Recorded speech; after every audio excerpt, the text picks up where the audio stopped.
Welcome back, DIVEBOMB IndyCar podcast, as we review the Grand Prix of Portland, which kicked off IndyCar's 6 races in 5 weeks in a very frenetic stretch to end 2026. We're going to take you right the way through to the end of the year, as we always do, but we have to start off keeping things weird at Portland.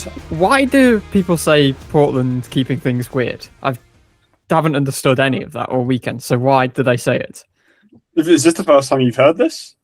It is. I'm sure we've discussed this on the Portland episode last year. Maybe, but if so, I was probably equally confused, and I'm still confused. And you've just said it, and do you even know what it means? So according to Google, it's considered weird because of strong counterculture, I'm not sure what that means, eccentric public traditions, unique local landmarks, and the famous Keep Portland Weird slogan adopted from Austin. Yeah, I'm not really sure. There's a whole Wikipedia page about it, apparently, so you can do your research. I don't know. Was there anything weird about this weekend? I don't really. Portland's a bit of a, let me say, biggest respect, it's a bit of a nothing weekend, really, isn't it, in the year? It's just kind of one of those weekends. Yeah, it's a funny one. It seems to be quite divisive among people who go. I know I was following along David Land's coverage a bit, and he was absolutely loving his first time there. Whereas you have other people and some drivers who kind of moan a little bit about going out there. The track's all right. The races aren't brilliant. I think it's okay to drive. It's a pretty short lap, really. It fills another market, I guess. But I will just say on that, as we kick off this 5-week stretch, it is a very nonsensical order of races. And I think if they were to redo this, I know we've obviously had DC kind of thrown in the middle of it, but, we're going to Portland, then going north of the border on the complete opposite side of the continent in Markham. Then you're going kind of out east a little bit to DC, going back to the Midwest for Milwaukee, and then going back out west for Laguna. So it's not particularly well done for the teams who are having to shuttle everything around the country for the next 5 weeks, and they must be dreading it somewhat this period. I think it could have been done a little bit better, but that's my rant over. One more Portland comment. As usual, when we watch, we ran into somebody at the end of the Indy 500. We were discussing kind of other races, and it was go anywhere but Portland. So I don't know how much that says about Portland, but we'll be positive about Portland. Hey, the Pacific Northwest is a lovely looking area. I've just been just cool north of the border. To Portland. It's nice seeing the mountains in the background. Been just north of the border in Vancouver, and it's kind of similar looking landscape. So I think the surrounding area is nice. I don't know. People say the track's a bit dated, I think, and maybe a little bit old school in not the greatest way. So I don't know. Let us know if you've actually been there, what your thoughts are. We're getting very off track here with the amount of travel content we've got so far in the first 2 minutes of this podcast. Let's move on to IndyCar, something we can probably speak about a little bit better. And as is a very familiar story, it was Álex Palou in victory lane for the 3rd time at Portland International Raceway and the 6th time in 2026 as he edges even closer towards a 5th Series Championship, opening up an 110-point gap with just 5 races to go. And this is about as vintage Palou as you can get. Qualifies well, not necessarily in pole. He's kind of lurking in that 2nd or 3rd, and then when you come to the end of the first stint, he always extends it by a lap or 2, gets the overcut, and just never looks back from there. It was vintage Palou, and it just proved why he is the absolute best of the best once again. And it's weekends like this which just make him feel completely unstoppable, and you're wondering, okay, well, next year, who's going to rise to the challenge? We were asking us at the start of the year, and we still haven't got our answer. He continues to raise his game, as he seems to do at every single race. Yeah, and I think this wasn't a complete and utter beatdown. There were phases where, penultimate stint, Rosenqvist on the soft tyres kind of came back at him a little bit, but it was still, regardless of not necessarily being a complete emphatic beatdown, it was still so commanding, I felt, from even when, he let Ericsson pass in those early phases. It was kind of it was a good move from Ericsson, but also Palou didn't really fight it. And you kind of knew it was just entirely calculated. Like everything he does, it was entirely calculated. Yep, let Ericsson pass. He's faster on faster tyres.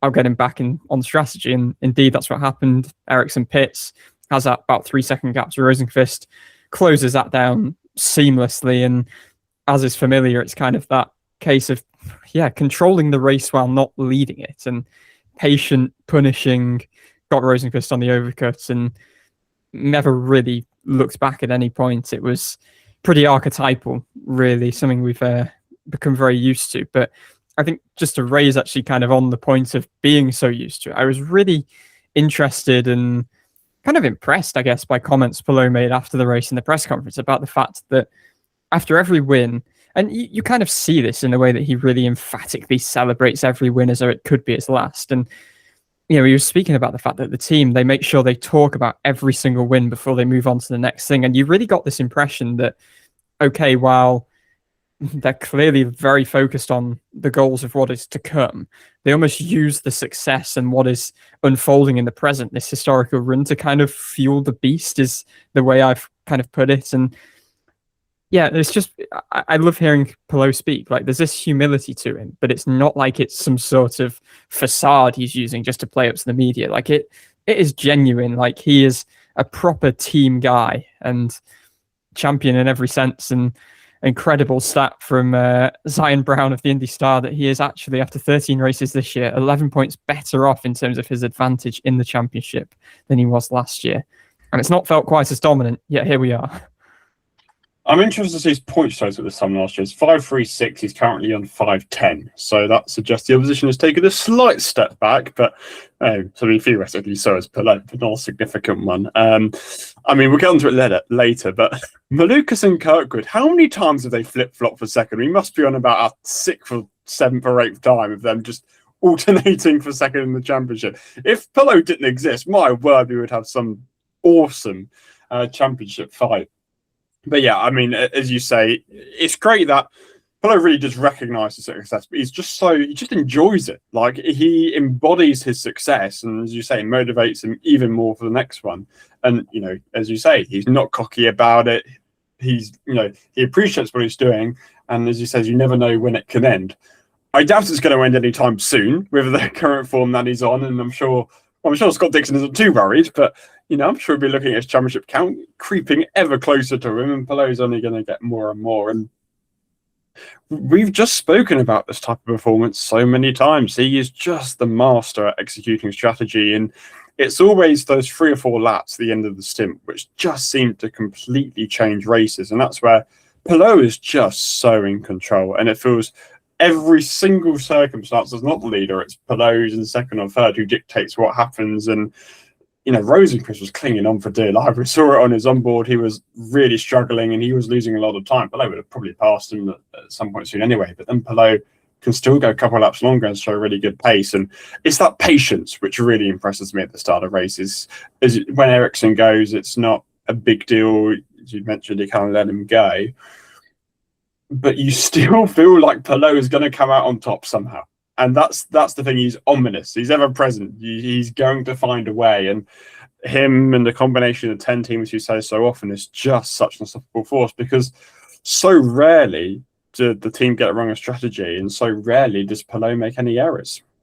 And we are now getting to that point of the season where records start coming into focus again. I mean, he has become only the 3rd driver, I believe was the stat that Fox posed, to win 6 races in successive seasons. He's now only 2 wins off the tally he actually managed in the entirety of last season. We still have 5 races left, albeit there is 1 additional race this year, but it's looking feasible that he can at least level that. And he kind of acknowledged in the press conference as well that last year was so magical. He didn't expect, magical is always the word he uses, by the way.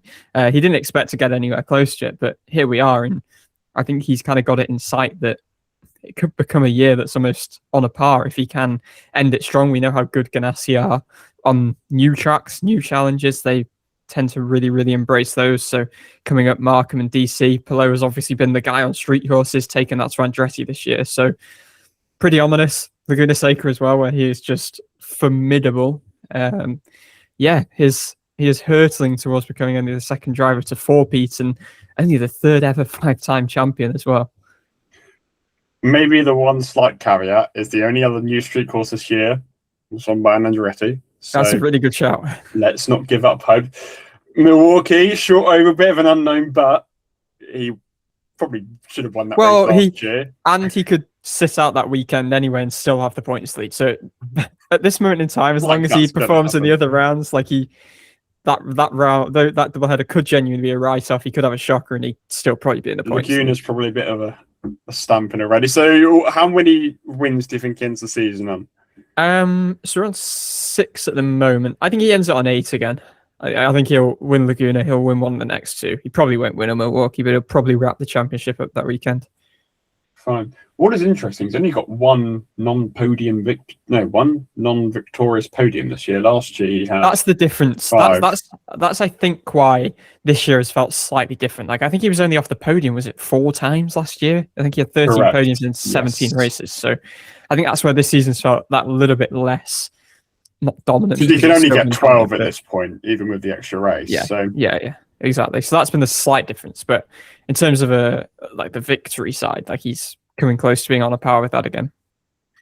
let's go on to his closest challenger, who was Felix Rosenqvist for the majority of the weekend. It was rather similar to Long Beach, where Rosenqvist took pole and Palou was behind him in the opening stint by a couple of seconds, then kind of eventually got him in the pit stop cycles.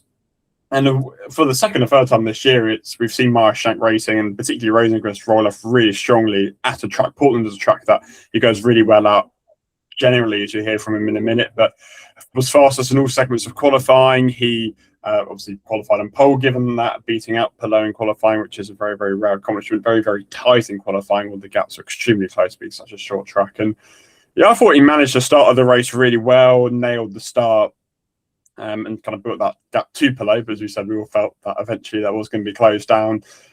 It was kind of obvious that he didn't have a match for Palou. Like, you're right, when Palou got stuck in traffic, that, you know, there was an advantage. That gap was closed, and when Palou was on the blacks and Rosenqvist was on the reds, that gap was obviously closed because he was on the softer tyre, but it never really felt that he would get Palou over the course of the race. And the final stint, by the way, he was on blacks, Palou was on blacks. Even with Palou on used blacks, I mean, he is so extremely exceptional. That doesn't really roll off the tongue. He's so extremely exceptional on the primary tyres that, I mean, it was game over for Rosenqvist as soon as he doesn't pass him on that pit side, that final pit cycle. So a third Portland runner-up spot for Rosenqvist, a third podium of the year, which is pretty impressive, actually. Like, considering he only had one all in his 2 seasons before this, he's continued that. I think he's now got 3 second places with Shank, and they're all behind Palou. I feel like everyone's got multiple seconds behind Palou, so maybe that really isn't an impressive stat. And he won the Indy 500, so I'm sure he doesn't care too much. But generally, yeah, good weekend. Like, that's all that can be said. I mean, really, really good weekend from him. And well, Armstrong had a bit more of a rough weekend, but obviously another nice weekend there for Meyer Shank Racing.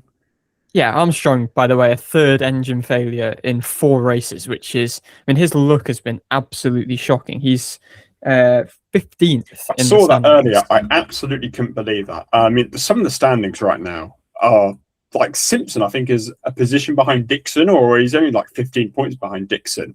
Yeah. And there's, you know, you look at things like that and you're like, what? We're this far into the season, Armstrong's in 15th. It's wild. I guess Power's another one who's a bit out of position, as we'll get onto in a moment. But yeah, Rosenqvist, it's an interesting one. He's hit a real good patch of form. I mean, he seems buoyed by the Indy 500. I think he actually said, I can't remember whether it was in midweek or after qualifying, but he said that it's kind of a real confidence boost winning the 500. That, you know, obviously it doesn't have a direct impact on the races that follow, but there's kind of this weight lifted that you've achieved this life goal. And he does kind of, in a way, look liberated. And despite the fact he's leaving that team, there seems to be a very, very cordial relationship there. I mean, they've achieved something that they will all collectively remember for the rest of their lifetime. So I think even though he's departing, that bond was never properly going to be severed. And I think this year, like, he's always been a bit of a qualifying demon. I think you used that exact terminology, didn't you, actually? The long bit qualifying demon. That's it. But he is a bit of a qualifying demon. And I think the first couple of years with Shank, there were issues getting over the line in races. And, you know, clearly this year, like, they've got the pair of second places. They've got, obviously, the 500 win. And really, since the 500, they've been, bar a couple of cases, been getting the job done on race day. And you know what? I'll be honest. I think we were quite harsh when the news emerged that Aaron McLaren would be signing him in place of Christian Lundgaard. But I actually think the past few race weekends, have actually led me to almost start revising that take a little bit, because not you're pulling faces here, like, not the take that I would pick Rosenqvist over Lundgaard, but the harshness of saying that going back to Rosenqvist was not that I ever explicitly said it was a bad idea, but that it was not necessarily the route that you would have taken. because he's showing some really good form, and it's obviously it's a question that needs to be answered whether it's truly that he's embraced this kind of leadership position at Meyershank, and he goes back to maybe being a bit of a bridesmaid to a reward at Aaron McLaren. If that's what happens, maybe he's developed beyond that, and he may well have done in these few years, because he has made. I mean, he's performing as well as he has done since his rookie year when he finished sixth in the standings with Ganassi. So I think he's showing a lot of promise here. That it's not just like they've signed him for the 500 and disregard the rest, which I think we kind of maybe made out a little bit. Like, he's showing some genuine form here. Like, he's one of the form drivers in the series at the moment. He was sixth in points last year. He's sixth in points again here, and it's the first time I really feel like he's delivering upon the promise that we saw 7 years ago when he first came into the series. What I'd say is he came into McLaren as a promised guy who was showing great form, and then had a disaster season in 2021, which is why it's a bit doubtful. I think there's caveats with that first season with Aaron McLaren. They were very much in their infancy at that point, and I mean, O'Warden was won the championship. I think you can't say they're not performing when. I think there was an imbalance of resources at that point, and Rosenqvist just was not set up to succeed. And I mean, everyone always speaks about the car philosophies as well. O'Ward has a very specific philosophy. Rosenqvist comes into that team, and it was a disaster year. I don't think that's going to happen again next year. Famous last words. Clip it. Yeah, I'm not saying that's the case, but it's like that's why there's doubts. And I would say about Shank, apart from Road America, they never seem to really perform on both cars at a strong level. It feels like one's quite on the ball, but one isn't, and vice versa. It seems to happen quite a lot. Anyway, on Rosenqvist, we caught up with him a couple of times. First of all, early in race week, and then after his pole as well. I'll tee up Dan's conversation with him in the press conference after qualifying, first of all, and then we will lead into my more general chat with him in a media call in midweek. So here is Rosenqvist for several minutes, a few days apart. Cheers, Dave. Hi, Felix. Congratulations. You've got a really strong record at Portland across basically your entire IndyCar career. So is there anything in particular about the truck that just generally really suits you? Yeah, I mean, I think it has a good flow to it. I enjoy it. I think the turn 4 or 5 section has always been pretty strong for me. Yeah, it's just one of those where you find a good flow or rhythm, you have a good confidence, and I don't really think Portland has any like bad corners. Like, for me, they're not annoying. They come quite naturally, so maybe that's why. And obviously a bit more of a traditional road course, which might favor us European drivers a little bit more. So yeah, always liked it, and as I said before, I feel like it's a little bit overdue for me here, so I was super happy to get it. And you touched on it a little second ago about trying to get another win with the team before you depart the end of the year. So kind of how important is it to keep a strong relationship with the team, even though if you know that relationship coming to an end, and kind of stay hungry, even though you're not going to be together for much longer? No, I think everyone has been very professional. From my point of view, nothing changes. It's just the way IndyCar works, where you have to do deals in the middle of the season. Even if you have a very long off season, it's just always been the way it works, and makes for an awkward conversation. But Mike and Jim and Adam and everyone in the team I think they've obviously it's not easy when you say it, right? Like, hey, we're not going to continue, but I think everyone's done a good job in just putting that behind us, and you still have so much to do, and so much we just have good cars, and I feel like I'm performing probably the best I've done in my career, and let's just go out and try to win races. And yeah, I've been really impressed on that, on their mentality with that. Cheers, Dave. Hi, Felix. I just want to reflect a little bit on your decision to join our McLaren next year. So obviously your previous stint there was kind of a bit mixed at points, I guess. So in rejoining the team, like, what do you believe could be different this time around? And maybe what do you see in the team now that has made you kind of so keen to rejoin that operation next year? Yeah, I mean, when I joined the team 2021, that was probably one of my toughest seasons. I actually had a good year after that. I finished 8th in points and got going pretty well. So yeah, a little bit up and down, but some great pace, a lot of pole positions, some podiums together. So I mean, I don't want to talk too much about it now because we're still, obviously in the middle of the season here with Maya Shank Racing. But I think the future outlook, the new car, things like that is definitely an area where, I expect them to be good. And yeah, just a lot of things, like a lot of small things together, I think that has made this decision. That was very hard, it was probably the hardest decision I've had to make. But yeah, that's where it landed, and I'm excited to join them next year. And I guess just more broadly on the new car, obviously we've had Rossi and Palou testing that, and you saw the renders, obviously seeing the car. What are your impressions? Like, what are the big things that kind of when you first saw that really stood out to you as being like major positive steps forward? Oh, I think it's just a lot of things that have been asked for over the years. It's a huge update in terms of, quality of life features for the people working on the car every day.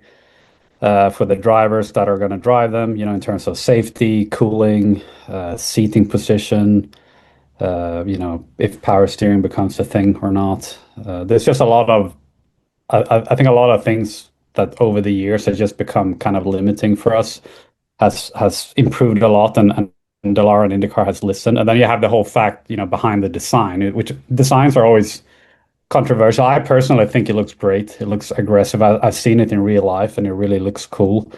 I think the impressive thing with the design is that it actually has a purpose. It has a meaning. Like every shape of that bodywork has a meaning behind it. It's not just like, oh, we think this looks cool. Let's, someone drawing on a sheet what it should look like. It's actually a thought behind it to be able to follow closer and to make the wake behind the car narrower, and a lot of smart people have come up with that design. So I think that's exciting, and the racing product in the end is the most important thing for everyone in this series. So I think that's been the focus, and also making a quicker car. So yeah, super exciting for it.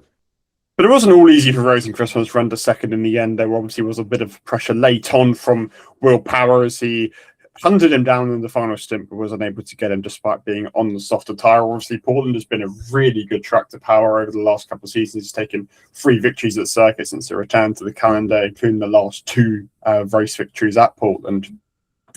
This year, again, really strong, but obviously he was with Andretti compared to being with Penske 12 months ago. But it seems like his influence certainly has led them to making a step forward. I mean, they've been pretty bad at Portland over the last couple of years. So that's where he's really made an impact, short ovals and road courses like this. And we expected him to be strong, I think, prior to the weekend. And he really was. Like, he was on the ball from the start. He was hunting down Rosenqvist there at the end and was definitely within shot of a podium. And all-round Andretti were generally strong, as we'll touch on briefly in a second. Ericsson had another good weekend. Obviously, his contract renewal was announced this week, and Kirkwood was once again strong throughout. But yeah, continuing to show really why Power's leading the team. Obviously, he's had a bit of a hit-and-miss year at points, but I think you were naturally going to have some teething issues in this first season. But it's good to see kind of he's doing what they brought them in for on weekends like this, where traditionally maybe they haven't been strong, but they've made a clear step forward this year. And obviously that is a big part of Power securing his 3rd podium of the season. They were terrible at Portland last year. I think Herta finished 10th, but Kirkwood and Ericsson were a lap down. And this year they've come back. Road courses have obviously been, along with short ovals, a place they've placed a lot of emphasis on. I think Ericsson and Kirkwood have both spoken about the fact that Power has certainly had an impact there. And I think Power, you'll actually hear him speak about this in a moment, but bringing his wealth of knowledge from another leading team from so long, team who has been better in those disciplines, has surely helped. But Portland was kind of the exemplification, really, of that step forward on road courses where they really needed to progress. And I mean, all 3 drivers finishing inside the top 6, they were the best collective team of the weekend, really, in terms of firing on all cylinders. And I think one thing that kind of really struck me, it was actually just seeing him celebrating on the podium, is how normal it's already become Power in Andretti colours and not Penske colours. Like, he looks a bit like I mentioned a minute ago with Rosenqvist post 500. Power, having left Penske, almost looks a little bit liberated. And I know the year has been streaky, and I know there's been misfortune, and I know there's been things that have gone wrong, but he keeps talking about just how much fun he's having. And it's like genuinely coming across as well. And I think it is starting to show in his driving. Like, he's right there on a par with his teammates. They all, especially with the step forward Ericsson's made this year to warrant that contract extension, they all seem to be fairly on a par. I would say, there's certain weekends where one of them leads and another will lead, and the other will lead the way. And yeah, there's a great dynamic going there. And I mean, Power 11th in points does feel very wrong. Like, I know it's been a disaster at points this year. I still think he's actually had a season, barring some of the misfortune, etc., that he deserves to maybe be in that fight for top 6 in points, I would say, or be around about where Ericsson sits in. I mean, Ericsson's 9th, but it's all He's only 22 points ahead, though. It's not a big margin at all. Yeah, and that's true. Like, I think he deserves to be in that kind of region around 6th, I would say. To be honest, I thought Ericsson was a bit better off than that. Again, but to your point of the standings being all a bit confusing, but yeah, great weekend for Andretti. I think it was a proper embodiment of the stride forward they've made on a collective scale this season. And we touched on it a second ago as well, just speaking about Marcus Ericsson's contract extension for next year. He obviously came into this year under a lot of pressure and been a disastrous 2025. He finished 20th in the standings. And obviously, you had Dennis Hauger place at Dale Coyne Racing under Andretti effectively paying for that seat. And he was seen as the kind of young gun who would step up to take Ericsson's seat. I still think people have overreacted to Hauger's year. I still don't think it's been a catastrophic year by any means, but he hasn't shown Andretti enough to be in that seat. And I still don't think this is the peak Ericsson we saw maybe 4 or 5 years ago, but it's a much improved Ericsson, which is exactly what Andretti wanted to see. And he is pretty close to his teammates, as we say, on the majority of weekends. Yes, there is still a bit too much inconsistency, but the comparison to last year is just a completely different Ericsson. He looks a lot happier, he's driving a lot better, and he's performing at a level that we haven't seen from him in quite a while. So considering, I think, the options out there, I think your safest bet was definitely Ericsson. He's very reliable at the Indy 500 as well, which is a huge part of that decision. So obviously another 1 year deal for now, but I think for Ericsson that's going to be a big relief considering how much pressure he was coming in into the season. I know he says he's someone who kind of really thrives under pressure and having that spotlight on him. I think he's shown that generally across the course of the season. So I think well deserved. It's been good to see him make such improvement this year. And I think, just makes a lot of sense of both parties just to continue that relationship for at least another year. Yeah, it's a sensible move. It's just a thing that, you're right. Like, Hauger's had it's not been a disastrous year. Like, he had an all right weekend in Portland, one of his best for a little while, actually. First Fast 12 appearance since the incredible 3rd place qualifying effort on debut in St. Pete. But Ericsson's just returned to that kind of steady pair of hands that he was at Ganassi. Like, this was a very Ganassi Ericsson-like weekend. I think, he obviously won races for Ganassi, but he wasn't, a guy who was winning tons and tons of races. He was just reliable and consistent. And we're seeing more of the days that, we became accustomed to seeing across those 3 successive years of finishing 6th in the standings every year for Ganassi. So, well earned. And, I think you can't undervalue the dynamic between the 3 drivers. They all seem to be getting the best out of each other. And we actually caught up with Will Power on Friday to talk about just that. So here are his takes on Ericsson's renewal. And also, as we mentioned a few minutes ago, what he has brought to Andretti in terms of really helping to elevate them as a team. Marcus was obviously announced to be returning to the team for next year. So I'm just intrigued kind of what the dynamic has been like between the trio of you this year, Andretti, kind of what some of the strengths have been of that and kind of just how important having that sort of chemistry can be. It is important. I was really happy to hear that. And, I just have really enjoyed this year because Kyle and Marcus are just so good to work with. It's been a great atmosphere and it would have been a pity not to continue that. Really excited that we're all together again next year. I think we all feel like we're going to have a great year. I think we have made big gains this year and in many areas, whether it's pit stops, whether it's, car builds, whether it's, road courses and oval. It's all been good stuff. So we've all contributed. So it was very nice to hear that. Glad.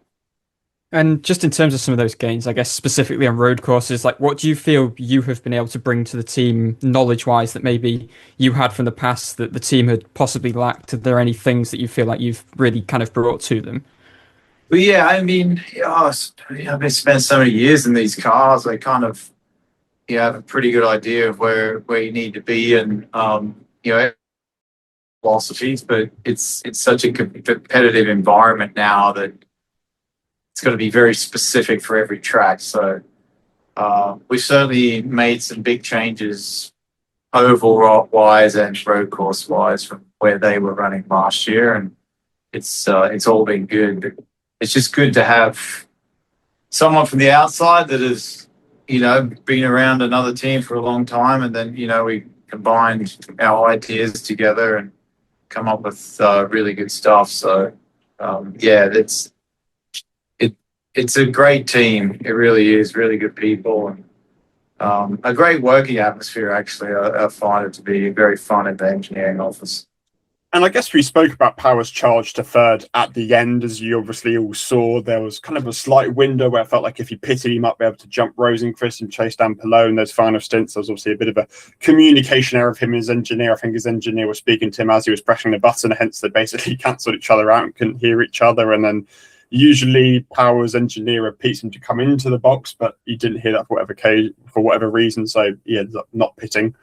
Yeah, it's a funny one that I don't think it denied him of the win. I think it denied us a chance to see whether he could win the race, because I think he theorized he lost 3 seconds by being stuck behind Stingray Rob as a back marker during kind of the extra lap. It probably would have still sent him out behind Rosenqvist, but a lot closer. And the pace advantage he appeared to have at points in that last stint, given he was on the softer tyres. Could he have got past Rosenqvist? He was a bit closer before he'd used his tyres up. Possibly. I think so. He would have got below, but I think he probably could have finished second. Yeah, I would absolutely agree with that. Like, I think he was pretty. It would have been close for him pinning out of racing because despite overcutting, he had made such good ground.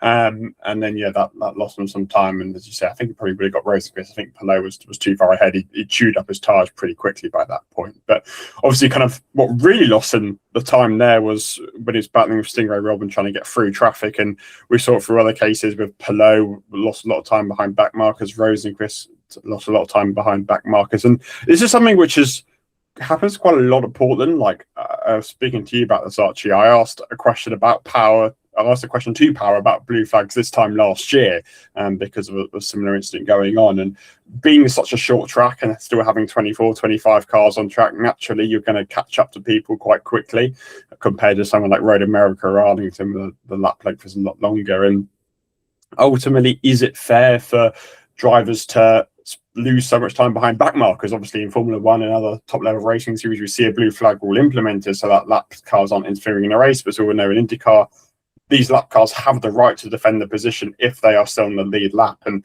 it, of course, ignited the same blue flag and lap cars debate that we seem to have pretty much every year at least Portland and other races as well. Yeah, it was Felix Rosenqvist in the press conference who rather unprompted just ignited this whole debate. I mean, I think it was off the moderator's question, which was nothing to do with blue flags. He just kind of launched into a bit of a rant and essentially said the series needs to grow up because it makes us look stupid as drivers when they're getting stuck behind lapped cars. And Power concurred with Rosenqvist's thoughts, essentially said IndyCar are stuck in the 70s with their rules. Barry Wanzer and Álex Palou were pushed a little bit on this. They came in after Rosenqvist and Power to press, and they did kind of offer the counter argument, which, I mean, the counter argument is valid. Like, you have to, the way the rules are at the moment are laid out as they are to give drivers who are on the rear end of the lead lap the chance to remain on the lead lap if a caution comes out when the pack is brought back together, because obviously with points for everyone in IndyCar, every position matters. Like, even for the teams at the lower end of the field who are likely to be lapped, they might be fighting for leaders' circle contracts. So from that side, it makes sense. And also it's become a thing in IndyCar over time that navigating traffic, something that Palou, for instance, is very good at, something that I know ovals are a different conversation, but obviously Newgarden's been the master on ovals, but it is a skill in some ways. And it's a test to the drivers. And I think ultimately where I kind of fall down on this is I don't mind the lack of blue flags. I think the actual issue probably is, and I've seen this raised quite frequently, given the extent to which this divisive topic, has kind of taken off again after this race. I think ultimately, and this is going to be fixed, thankfully, in 28, but the current car just isn't capable of passing slower cars, regardless of the pace advantage. The pace advantage has to be so significant on road and street courses. Otherwise, we're just seeing it get stuck. Like, I think it is purely a car problem. Like, I know some people level at the drivers and say, like, oh, well, you just, it's a car, you're leading the race, the other car's in 24th, you should just be able to pass them. But I just don't think they have the ability with the package that they have. And it's interesting, like, I don't know what the solution is. I ultimately think they shouldn't make a change, see how it is in 28. Hopefully it's better, reevaluate. Power made the kind of idea that they should have a gentleman's agreement between drivers if IndyCar don't do anything. Both him and Rosenqvist said that, yeah, IndyCar, we try, but they just don't listen, don't do anything. I think there's times where you think etiquette might be a bit of a problem. Like, Rob fought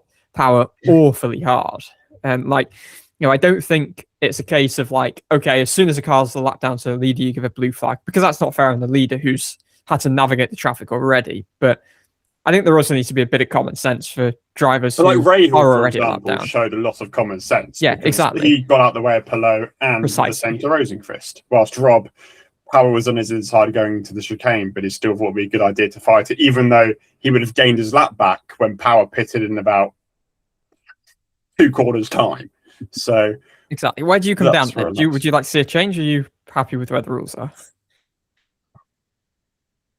I'm happy for now. Like, I like the fact it's something different, and that is a part of managing the race. Ultimately, is like, especially like we speak about on ovals all the time. What makes a great oval driver is how they deal with the traffic. That's why. And I would certainly never change anything on ovals. Like, if there was to be a change, it would definitely be just road and street courses. Absolutely. But I think the same philosophy should apply. Yes, it's slightly different on road and street courses, and yes, the package, as we know, isn't ideal for overtaking currently, but that is part of the problem, and teams have to consider that when it comes to things like strategy. When do you pit in relation to traffic, which we see so often? And I know it's hard, but the best driver should ultimately be able to manage and navigate that traffic the best they can. Like, I think it's fine for now. I don't think it's as big of a problem. Like, I think there's a balance of gentleman's agreement and keeping it, like Rob was over the line in that case, for example. Like, it's impossible to say, oh, you can do it for a lap or something, because that's ridiculous. But I just think common sense just has to prevail. And you see, especially the kind of more experienced drivers, when they know their race is over and not fighting for anything, they won't put up a fight. As you say, it's the people where every point matters, where maybe they will, because they could get that lucky caution which saves their day. But I think for now it's fine. I don't think it's a big enough problem for it to warrant change yet. Like, as we said, it seems to happen in Portland every year, but I feel like outside of Portland, do we really hear about it that much? I thought the argument got a bit overblown, to be honest. On this particular occasion, like, no one got their race ruined by it as such. Like, it didn't really change the result. Power got stuck, but like, ultimately that was because he missed a call to pit, which again is, to your point, like, strategy becomes a factor because of lapped cars, and it adds that extra dimension. So yeah, I felt like it became a bit overblown. Like, I understand in the heat of the moment why drivers are frustrated, but Rosenqvist launched a bit of a tirade in the press conference. I was quite surprised how firm he was. And then was like, yeah, I wouldn't have won anyway if you consider the traffic. So stuff. What's your run for, mate? He was the one who probably lost out the least out of the top 3. So yeah, I mean, he did keep saying, like, I'm not being salty, like I wouldn't have won the race. Like, I think this is a genuine belief that he has. But they were like, oh, every driver will have this opinion. Then Palou comes in 15 minutes later and it's like, nah, it's fine as long as it's consistent. It's the same for everyone. That classic racing driver phrase.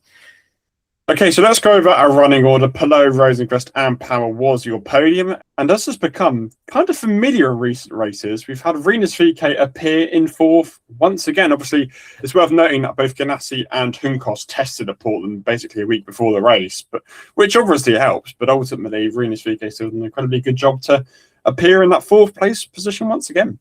Yeah, 4th place finish in 5 races for this little JHR team. I think it's his 4th top 6 in 7 races as well. So Still 10th in points. I mean, he is doing an unbelievable job. And I can't tell you how vindicated I feel. Like, I feel like even in that last season with Ed Carpenter Racing, when he'd obviously, he had a bit of a tough time lastly because they were just struggling as a collective, I was still honking that horn of saying, get this guy to a top seat, get him to Penske. Because I think there was a phase like late with ECR where we just weren't seeing much of him because he was kind of confined to mid-pack. He was consistently finishing mid-pack, which ultimately was keeping him within that 12th to 14th range in the championship. But I was just dying to see him in a different environment. And ultimately that's proven to be Dale Cohen Racing and Hunkas Hollinger Racing, which are two programs which were really struggling. And he has, largely single-handedly really grown those teams to,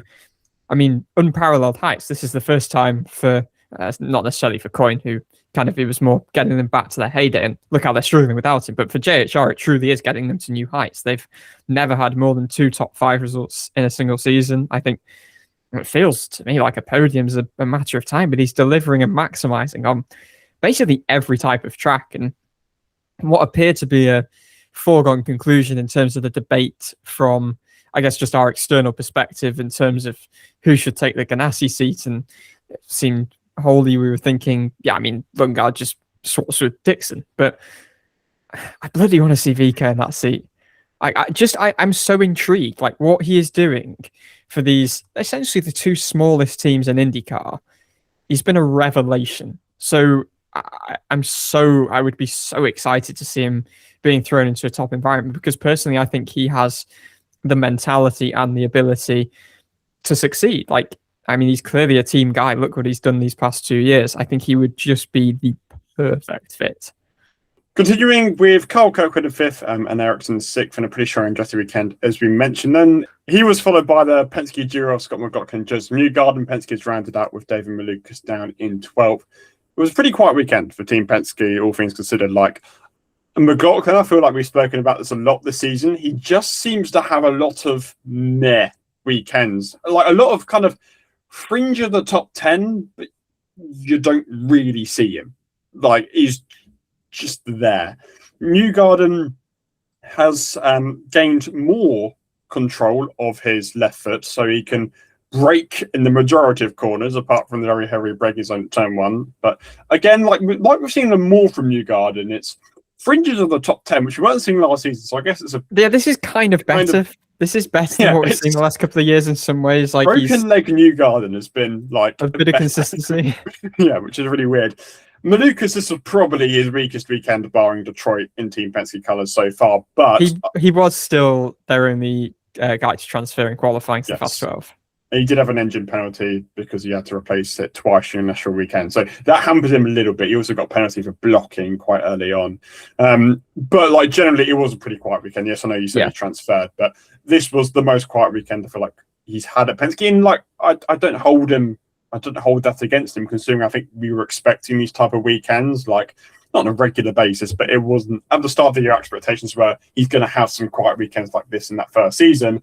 And we're on round 13, and this feels like the first, other than Detroit, which was a bit of a catastrophic weekend from the start. So, you can't hold that against him too much. It is only his third finish outside the top 10 this season. And just a quiet one, but quite one all round for Penske, which is surprising considering how good they've been at Portland in the past. They've got 4 Portland victories. They've got several further podiums than that. So, just a bit of surprise. I know they've been better this year than they were last year, but it still hasn't quite felt they've rebounded, particularly on road street courses. It feels like they're still lacking a little bit. Yes, Malukas has had a couple of runner-up spots. I guess particularly on McLaughlin Newgarden's side, really not much at all this year. It's been better. It's not been catastrophic levels of last year, but it's just been okay and not good. Yeah, I think they've rebounded in the respect that they've stabilized, but they're still just lacking a bit of an edge collectively. And I kind of wanted to pick McLaughlin's brains a little bit on that kind of theme when we caught up with him actually after practice on Friday. So I asked him a little bit about some of the engineering changes that I guess were a bit destabilizing coming into the year. Quite a big change on his stand, essentially revamped really with a new engineer, Raul Prados, and Tim Cindric coming in as strategist. So I just wanted to get a flavour, kind of an updated flavour of how things have progressed through the year, and yeah, just how they're feeling now in terms of hitting a bit of a rhythm. But clearly results are still not brilliant, but I think he's feeling in a better place than he was earlier in the year. So here's McLaughlin. Cheers, Dave. Hi, Scott. Just kind of on that front of all the engineering change you kind of had this year, like what were some of the biggest challenges kind of initially this season? And then you mentioned this positive last month or so. So are there any kind of specifics that you feel have maybe clicked with this kind of revamped group in these, I guess, past few months? Yeah, look, what I've got, my standard's fantastic. My engineering group is fantastic, and I was so confident with them heading into the year. And it's just one of those, things that you've got to gel regardless. You go to all these different tracks. It's so tough in IndyCar to be great week in, week out. And for Raul, my engineer, he's been in sports car a long time, hadn't been in IndyCar for a long time, full time. Although he's done the odd Indy 500 there. Going to Barber and then going to a street track and then, going to a short oval and, trying to keep that cadence right and getting the balance right and nailing that in a series that's so tight as IndyCar. It's difficult. And it just took a little bit more time for me maybe to get my terminology about what I wanted with the car and to make it better to him. I think the way he was taking some of my comments, maybe it was like a little, maybe he thought I was being too, I wanted too much, and he was changing the car a lot, and then I didn't want it that much, and just trying to manufacture that language that we can both get on top of a few things. And I thought the testing that we've done really has been great. Milwaukee and Mid-Ohio, we've had some really good tests, and then obviously the races since Indy, I feel like we've really all clicked really well. So yeah, I'm excited. And then following on from Newgarden, Christian Lundgaard was in ninth. Pretty decent recovery after starting dead last on the grid, but it was another rotten weekend for McLaren, like we saw at Nashville Super Speedway last time out, but on a completely different track type. They're just having a really bizarre season, really. Like the ceiling has remained high, like it was last season, really, and we were really encouraged by the fact that kind of amid Penske's disaster, they'd become the top Chevy team. But their floor has just it's like they've knocked through the ground floor of the shop and all of a sudden they're in the basement. That's a terrible analogy, but outrageous analogy. But their floor has got so much lower suddenly this year. They're suddenly back to several of these weekends where they're going from being amazing and then they're nowhere and confused. And O'Ward and Lundgaard are being beaten by Siegel in qualifying. And at Nashville, where once again they were the stand-up team last year, they were at Portland last year. They went from being absolutely diabolical in Portland in 24 to being just dominant, really. Obviously, Locke's out the front row, Lundgaard had his penalty, but they were really quick in the race. Lundgaard possibly should have won if he didn't have his penalty. O'Ward had his mechanical. Just gone back to being rubbish again this year. I don't really know why. O'Ward was the confusion. They were good at Portland 23 as well. So yeah, got one on, one off. But O'Ward was nowhere, qualified 17th, didn't even make it into the top 10. Lundgaard, you got to tip your hat to him. Having qualifying was a weird one because he'd been not really anywhere all weekend. Then I'm not really sure what was going to happen in qualifying because he kind of had power issues, had to power cycle the car, and his hybrid stopped working. So he ended up starting last. Would he have? I'm not convinced he would have qualified much better than O'Ward anyway, to be honest. And yeah, the way in which he started the race, that is the sort of racecraft that we say VK caught the eye this weekend. Ganassi will be loving watching that from Lundgaard as well, the way he kind of just carved through the cars that, maybe he should have carved through, but no one else was really making passes happen. So that was pretty incredible. But then even that kind of plateaued and it was just a lower-end top 10 day when you kind of thought, oh my God, he's going to go all the way again like he did at Road America, even though Road America, he didn't really actually have to pass the car on track. It was all a strategic game. But yeah, bizarre for Aaron McLaren. It's been a very confusing season because in some ways it's been really good. And for the second time, in succession, they have two drivers still in the top 5 in points, which last year was the first time they've ever done that. So backing that up again, albeit with O'Ward not really that he was in the title fight last year anyway, but he's 4th rather than 2nd at the moment. But that would suggest a little step back, but still a decent season. But it's just been, I guess it has been a great season, but it's also been a bad season. It's just been tale of two halves. I think it speaks to the general inconsistency of the field, like it was last year, the fact that both McLarens are in the top 5, because it feels like O'Ward in particular, he hasn't really had the good year, has he? Like, he's got one podium after 13 races for somebody who's very capable of, like, 5 or 6 podiums a year. And, his victories is only top 6 in his last 5 races. Like, he's got 3 finishes outside the top 10 the last 5 races, and naturally should have been outside the top 10 because they were awful all day there as well. So, yeah, really weird. Kevin Simpson finished 10th. This was probably his best weekend of the year. It was probably a bit unfortunate to finish that low. He transferred into the Fast 6, and yeah, just one of his better weekends. Just not quite sure. I think he had a slow stop, actually. That's why he ended up slightly further down. O'Ward ended up 11th ahead of Malukas 12th, as you mentioned. You mentioned Dennis Hauger earlier on. He finished in 13th. He transferred for the first time with St. Pete, as you said. A better weekend after a real rough stretch of races. Like, ultimately, he's probably still not what he's looking for, finishing 13th, but further ground made up in the Rookie of the Year battle. And yeah, just generally a more steady weekend for Hauger, which I think he wanted. He's had a real rough patch in recent races. Talking of rough patches, Scott Dixon in 14th. It is the 7th consecutive race where Scott Dixon has not finished inside the top 10. I mean, that's crazy. Crazy stats. And I don't really know what's happened. He just feels a bit nowhere every race. It's like I can't say, this happened and this happened, which is why I ended up there. He's just not performing that well. I'm not really seeing that much of him. He's got his wins record, season by season wins record on the line. I mean, he's only got 5 more to get it done. So, and although he's so good at Laguna, Milwaukee's going to be tough. He's got 2 good chances coming up, but yeah, no, you are absolutely right. And he's only had 1 podium, one top 5 all year.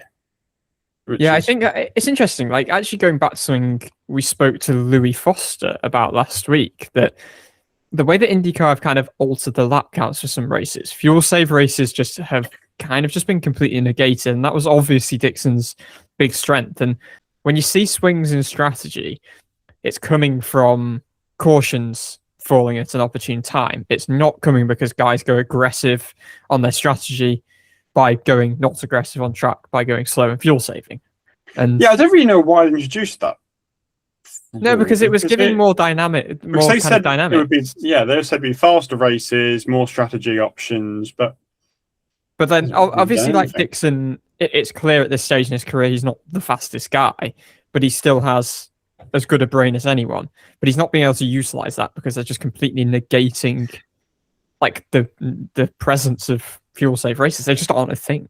So I think that can probably be part of the story there.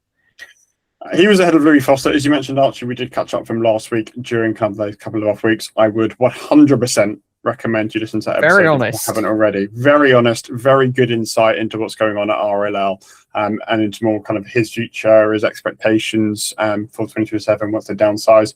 It was also quite cool to hear DIVEBOMB mention the official Fox broadcast because of that. So Will Buxton, we know you listened to some of the episodes. If you're listening to this one, we appreciate the shout out. Very, very cool to hear. Us on the official IndyCar broadcast in practice, who didn't hear it because Louis was that good. So cheers, Louis. He's done us a favour there.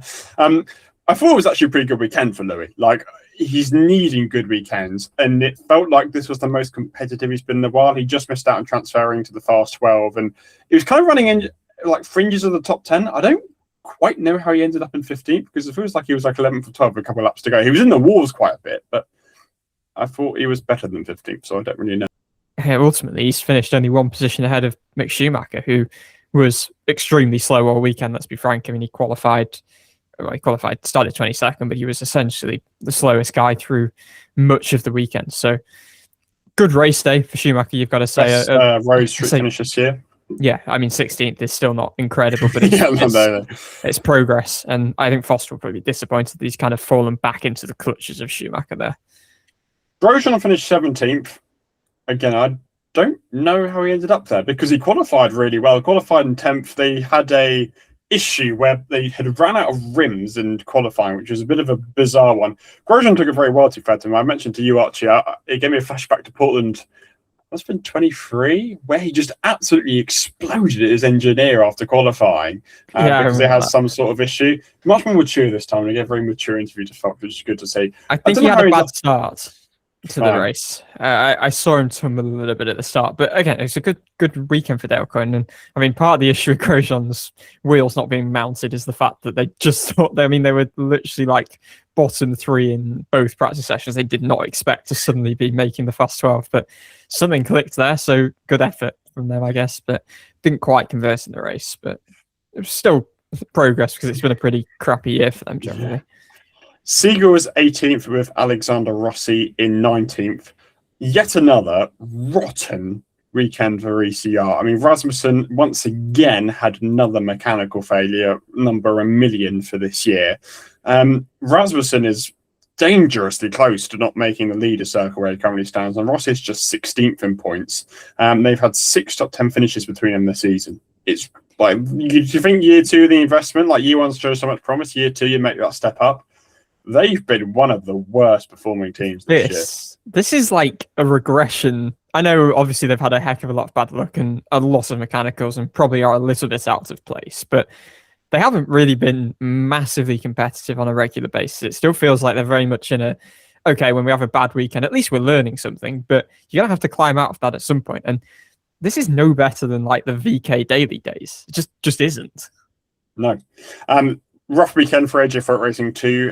Kyle Killett was 20th, Santino Ferrucci down in 21st. His future looks increasingly perilous, and he can't seem to get a good result at the minute. Stingray Rob ended up 22nd ahead of Graham Rahal and Rasmussen. I'm sure we mentioned mechanical issues. Rahal was obviously the cause of the only caution in the race when he went off at turn 9-10 chicane on lap 7. It was I know this caution has caused a little bit of debate, and I know you and Will Buxton a bit back and forth on social media about it. Was it a premature caution? Like it was a bit of a strange one because he got out by himself, but they had called the caution before the whole field had already gone through, and maybe they need to check the barrier for whatever reason. I don't know if they did or not, but.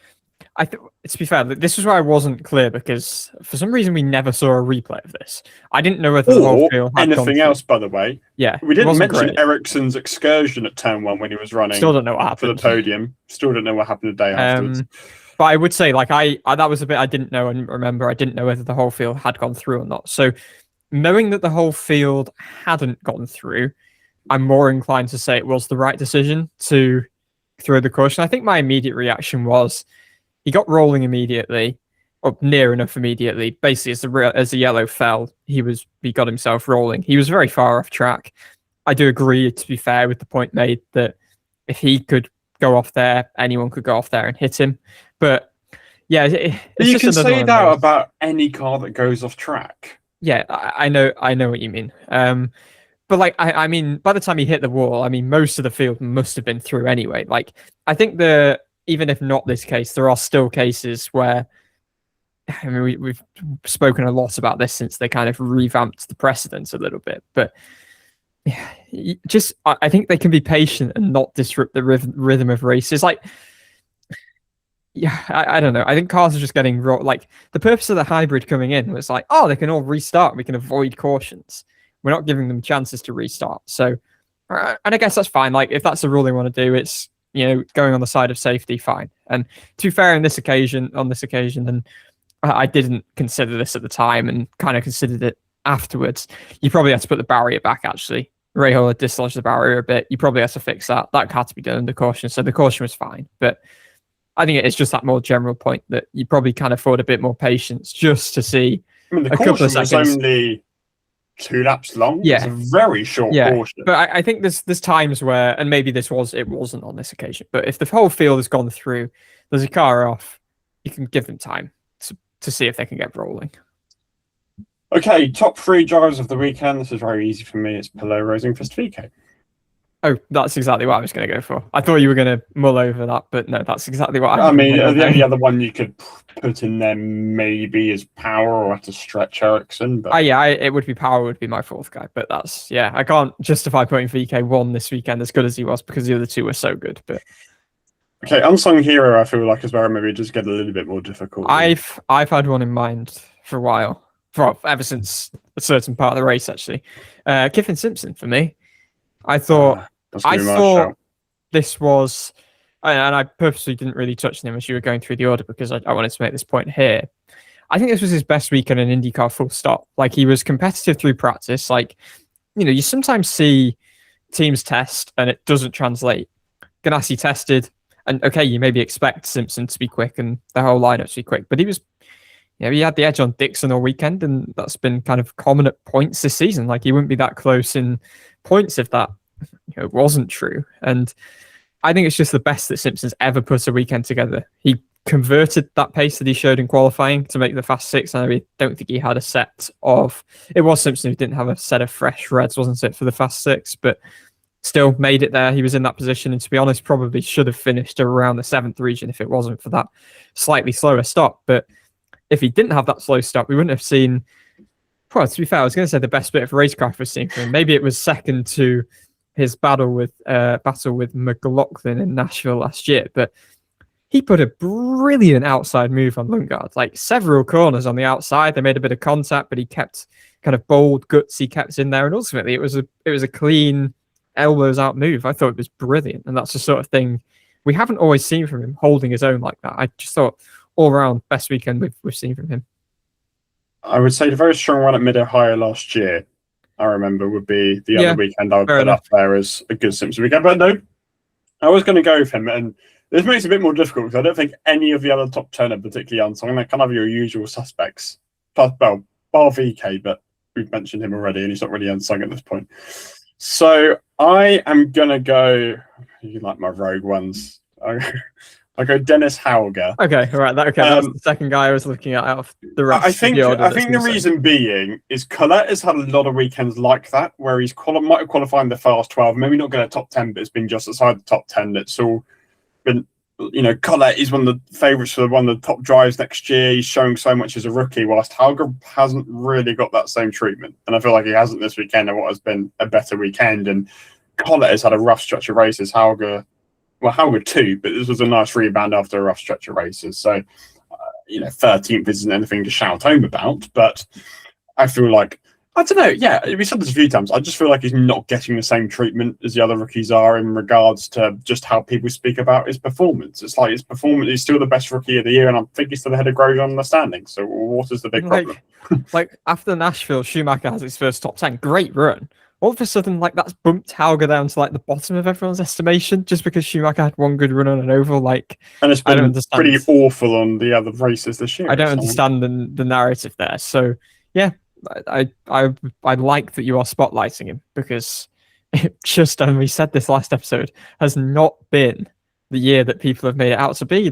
Collette's had this incredible year. Hauger supposedly had a really tricky year. He's still nicely ahead of him in the Rookie of the Year standings for a weaker team. He's 2 points off from McLaren, by the way. So, there you have it. Funny moments of the weekend. Now, I think the one outstanding one is Rinus VK being dressed as Waluigi, because the purple AM/PM suit, which is obviously a kind of daily sponsor as part of his reserve duties / commercial stuff with the team, and I think, was it Will Buxton who first made this comment? It was, yeah. And he really embraced it. Somehow the next day they managed to find this Waluigi hat with his sponsors on it. I don't know. That was remarkable. Got that commitment to the 24 hours. Yeah, impressive. And he ran with it the whole weekend. And everyone's making a massive thing about it on social media. But I think because it was such a running gag, again, they played into it so well. I think that's going to take the crown. I like that he went into it. That was good sport, good stuff. Is that it? We've had a rough stretch of funny moments. Really, that's it. That's it, to be honest. Anyway, let's move on to our predictions, and we'll start off with the podium predictor tournament and get back to you the results shortly. Okay, let's start off, Archie. How many people do you think put Palou not to win this week? 2. 0. Oh, really? Wow. Of course. I'm looking. What was 2 races ago? That was Mid-Ohio. Everybody put Palou to win. The race before that, Road America, everyone bar 1 put Palou to win. I'm looking at this. This is really amusing. Gateway, everybody put Malukas to win. Roberts after Gateway, Road America, everybody put Palou to win apart from 1. Mid-Ohio, everybody said Palou would win. Nashville, everyone said Newgarden would win apart from 1. This week, everyone said Palou would win. Wild. Yeah, maybe this is more predictable than we thought. Anyway, let's start off with For starters, everybody scored 3 points because everyone predicted Palou to win. So, I mean, it didn't turn out too bad at the end, did it? We'll start off with the people who got 3, who were the writers who put Palou, Kirkwood, and McLaughlin. Will Buxton went very similar with Palou, Kirkwood, and VK. So just changing a bit in third. Fans went for Palou, McLaughlin, and Lundgaard. And James went for Palou, Malukas, and Rahal. So it leaves me, you, and Thomas, people who got Palou and or Power and Rosenqvist. No, Palou and Power or Rosenqvist. So Archie, we went off on a very similar tone of Palou, Power. You put Lundgaard, I put McLaughlin. So that earns us 5 each. But this week's winner, Tom Gaymore. Palou, Rosenqvist, and Malukas. 6 points for Tom. Oh, nice from Tom. Good shout from Tom. Like I think that was before practice as well. So very impressive shout. So standings. This is very fun. Writers, still some work to do. 32. Will Buxton, 35. Those two are kind of a little bit out of it at this point, barring a full house. Then a little bit of a gap to James, who is on 40, lying in 5 points. Now, this is where it gets exciting. 4th place, you have the fans on 44 points after 13 rounds. And 3rd place, I should say, Archie's you on 45 points. And then tied at the top is me and Tom on 46. So 2 points separates your top 4. Yeah, we've won it the previous 2 years, so we're under threat for one of us losing the crown. So Tom and the fans are very much in it. Fans, if you want to play along, you look at our Instagram story, likely just before race day, but it might be on the race weekend itself. We ask a question on the story, who's your top 3 predictions? If you want to play along, put your top 3 prediction in. So very close. It's getting tense. I feel like the last couple of years has been a bit of a 2-horse race, or it kind of has been. But yeah, now it's wide open. And not so wide open is the Fast 6 predicted tournament. Your 1 point per week gain. Yeah, it wasn't a great week for me, so you might have gained some. I'm not sure it was a great week for me, to be honest. Okay, well, I know we both put Palou, so that ticked 1 box. Yep. I went way too much faith in Aaron McLaren. I was taking the piss out of you for it last week, so I feel very embarrassed now. But anyway, I put Lundgaard no Ward, so that was a bit of a disaster. In fact, I did put Lundgaard, but no award for me. And then Power was one who made it, so that was good. Yeah, I didn't put Power. But I put Ericsson. Okay. Well, there we are. That's something. Yeah, I said one more than you. Who else have you put? Let's have a look. I said Rossi was my random one. Yeah, that was a bit too rogue, wasn't it? And then Malukas and Kirkwood. Oh, yeah, I like you with Kirkwood. Yeah, I put Malukas because his qualifying performance was so good, and McLaughlin. So that's 2 apiece. So both of us get Palou, you get Ericsson, and I get Power. So 38-32. No gain for you, but you're still within. Well, we've now said it's 10 points if you get the full 6, so you're still within the all-important 10 points. And now we have to do our Fast 6 for Markham. So this is going to be a bit of an unknown for the next 2 weeks, having to put 2 completely new tracks. So we'll get back to you with our Markham predictions very shortly. Okay, listeners, Archie is very much banked on the fact we're going to get the same. This has never happened. So to be accepted, I kind of want it to happen now. Yeah.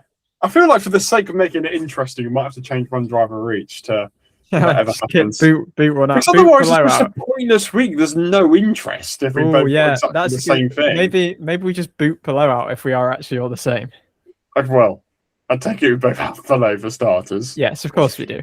Yeah, there's a surprise. So it's fun. The last time I didn't do that on the road street course. Probably never. So much like on ovals where it's triple Penske, I've actually gone triple Andretti. Yeah, I'm triple Andretti. I mean, how can you not? Their qualifying form's so good, and it's on a street course, a new street course as well. How about David Malukas? We're good. I did not put Malukas. Interesting. I did not put Malukas. I put Scott McLaughlin. The reason being, he was very fast in Arlington until he crashed. And I feel like McLaughlin has generally been a bit better on street courses than Malukas. Like St. Pete, for example, Detroit, Malukas had a pretty rough weekend. So we're back to the individual qualifying format, aren't we, as well, for this one? I forgot about that. Not that makes any difference to our prediction, because the first 2 segments are completely the same, but we're back to that format, which will be interesting. Felix Rosenqvist is my last pick. Yes. So we're 5 out of 6. We got away with one there. Still, that could have well been the same. It's not great for my bid to close the gap, is it? No, but Although when I get full house, I'll gain 5 points on you. So that is true. Palou. and then, Palou is a yeah, triple that would M actually, like, to be fair, that would actually be, if I gain 5 points on you, Yeah, but but that then would suddenly be 1. But if I gain 5 points on you, it becomes 11. Well, yeah, that's also which is true, a but bit that's not going to happen unachievable. So how is yours going to happen and mine isn't? because Malukas has been the best Penske qualifier all year. Not on street courses, I don't think. We'll have to do some research into that. As Detroit average will bring him down a little bit, I think. So yeah, there we are.